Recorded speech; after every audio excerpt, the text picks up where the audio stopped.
Welcome, my friends, to a pick a brick wall video, and this is the 1x3 edition where I'm really trying to figure out the cost difference in the value. So far, the 1x's in the small cup has just been a home run, getting 3 times the price. I did the 1x2 bricks, and I was able to get 260 in here. Again, you could probably pack it and stack it and get an extra 20-30 pieces and maximize, but we're just kind of going through just a standard shaking method and kind of flattening it out, because I could easily get a stack a few more. They usually tape it shut. They give you like kind of an extra scoop from here. Up to you whether you want to save the container or not to save an extra 50 cents. Plus, you have stuff like VIP discount plus double VIP discount. In the Chicago area, the way I look at double VIP is it kind of wipes out the taxes, which are already so high. So let's sort these up real quick. Now that we're in the 1x3, it's not going to be so terrible to sort this. So let's kind of spread this out. It's a pretty big pile of bricks. And I think the interesting thing about the pick-a-brick wall is that the standard bricks, so I did see some like either white, or if you're talking like tan, which is another very common part, those are 6 cents a piece. But these olive bricks can go upwards of 9 to 10 cents a piece. They're even more expensive if you buy them direct from Lego. They're probably like 15-20 cents, somewhere in that range. So the pick-a-brick wall does really well, and even bricklink, these aren't exactly cheap. So let's get these counted and sorted. I usually go by fives. We go 1, 2, 3, 4. Let's get these out of the way. 5, 6, 7, 8, 9, 10, 11, 12, 13, 14, 15, 16, 17, 18, 19, 20, 21, 22, 23, 24, 25, 26, 27, some hair, 29, 30, so that's 100 and so 153 bricks, all in a pile. So let's kind of move that out so you can get a full picture of what one cup can look like. Again, the larger cups are a slightly better deal. So that was 153. 153.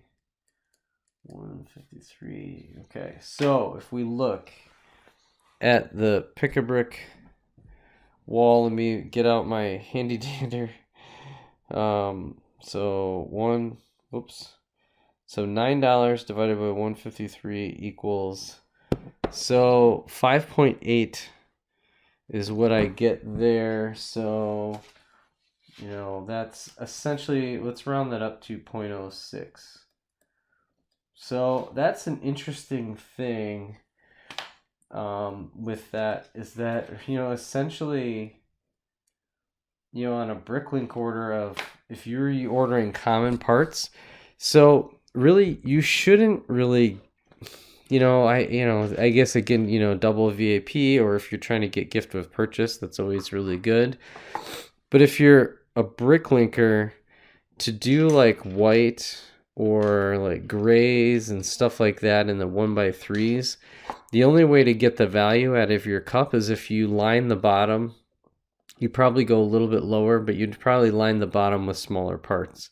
Or as you're filling these in, try to kind of work it like sand still try to get in that 150 range for parts, but then add in a bunch of small parts to kind of, make it as gravy. But 1x3s are where it gets really clunky, and I would try to maybe do more stacking technique, where you're filling it with smaller parts, and then you're essentially like stacking in the middle like that, right? So you can kind of maximize your overall. Plus, when you're stacking, you're essentially gaining that thin sliver right there. But if you do that 100 times, that could get you a couple extra parts, right? Is kind of the idea there. So it's an interesting thing where the pricing really drops quick. Now, again, I think that's where you just have to be selective, because some parts are going for 10 cents and above. So if, let's just say there's these olive green were in there, 153 times 0.1, then okay, so now you're doubling your money essentially. But that really makes the case. It's definitely really hard for these larger parts. Kind of that 2x1 is kind of as big of a part you should get, unless, again, I stress, unless you see a little bit more of a rare part, or one that you're really dying for. That's the other piece too. You're not losing money getting like the gray, or I really love to get, like, I think I've gotten many of these before on the Pick-a-Brick walls, and those are definitely good to get. So that's an interesting find. It's kind of a push in a way from a value standpoint. Again, it's where you really are going to be effective is in those dark or maybe rare colors, like that you just haven't got, that you don't find in sets, that maybe bricklink is a little bit more expensive still, until enough of them come out in sets and are getting parted on a regular basis. So with that, that's it for this little video. Hopefully you're enjoying and learning a little bit something about kind of the value and costs that are associated with the Pick-a-Brick wall. It's really starting to get interesting. I'm going to try to dial it back next time, maybe do some plates so we can kind of figure that. I think we'll find a lot of value in plates. So till next time, we appreciate you. We'll catch you on the next one. Bye for now.